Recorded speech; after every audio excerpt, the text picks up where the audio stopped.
lekkerste of zo? Ja. Ja? Ja, die is echt lekker. En, maar wat is het precies wat je drinkt? Wanneer? Wat drink jij? Een mojito. En dat is jouw favoriet dus? Ja. En waarom is hij zo lekker? Ik weet niet, hij is zoet en er zit mint in en ja, het is gewoon lekker. En op nummer 2? De cool number 1. En welke is het moeilijkst om te maken?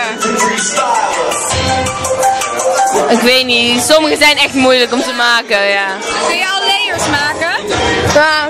Ja? Ik hoorde dat alleen naar professionals dat kunnen. Ja, moet kunnen. Ik ga nu even een cocktail voor mij laten maken. Dus kijken of dit kan. Wil jij voor mij zo'n cocktail maken? Ja, geen probleem. Hebben wij een andere nog van? Ja, kom maar.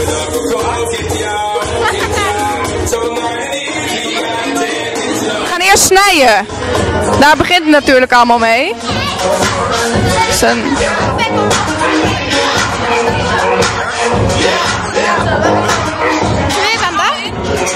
Dus een sinaasappeltje, 2 limoentjes, een paar aardbeidjes, een paar komkommers. Komkommertjes.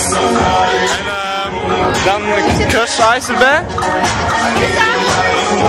Het valt niet mee hoor. Ik heb ze wel iets gevraagd, zie ik nu. Wat is dat? Crushed ice, dus crushed ice. Dus stukjes gekapt ijs. En dan moeten we daar nog wat appelsap bij doen, het onder elkaar zitten en hij is klaar. Nu ben ik net nog aan het zoeken achter een beetje appelsap. We zijn de appelsappen kwijt, maar zodra we die hebben gevonden, dan kunnen we door. Oh, kijk, daar is het al. Ben je wel voorzichtig? Wat? Ben je wel voorzichtig? Ja.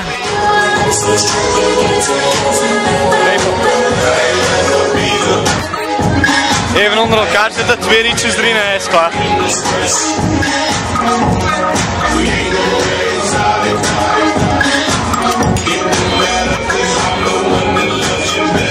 En nu komt een groot moment natuurlijk. Dankjewel. Proost.